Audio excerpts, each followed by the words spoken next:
Tabas, what can you tell us about this summit? We just saw the family photo, a lot of leaders present. So just tell us in terms of, Prime Minister Modi, of course, there, but which are the other prominent ones who are present and which are the prominent ones? I mentioned some of them who are absent.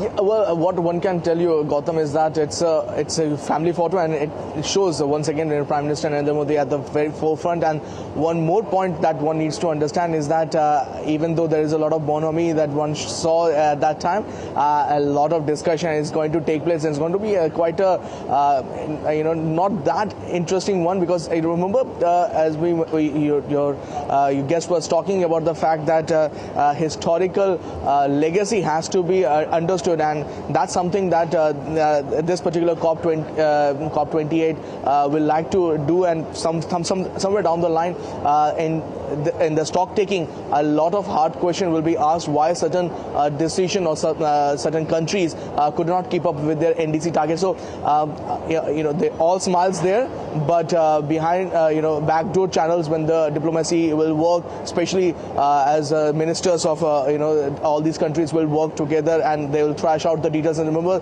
the UAE declaration will come after if it at all comes, it will showcase some of the major points. What I can tell you is that UAE is also working on a plan that they can increase the loss and damage fund. In fact, what I can tell you is that they are working on a manner in which $7 to $8 trillion can at least be put on every year till 2030, so that the mitigation target can be met. Did you say $7 to $8 trillion? Also, $trillion?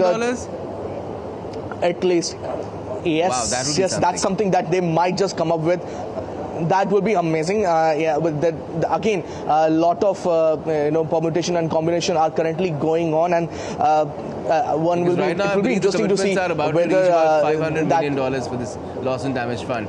So far, yes, 100 million from the UAE, 100 million from Germany, yeah, 150 million from EU, 17 odd million from the US, which is a very small amount considering it's the largest polluter historically. At least, you need, so if you want to reduce or keep the 1.5 degrees Celsius commitment of Paris Agreement commitment intact, if you want to make a major impact, 100 billion is not going to be enough. That's something that even in COP26 and COP27 the leaders understood. And although the problem that happened is the application or adaptability of the loss and damage fund was not there. In fact, it took almost a year to get it done. In fact, it happened here in UAE. But again, it realizes that you need investment of close to 5 to 7 trillion US dollar annually in greening the global economy by 2030. If at all, if you really want to make a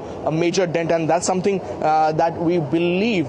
And this is something I'm telling you, Gautam, that a lot of people are currently working behind the scene.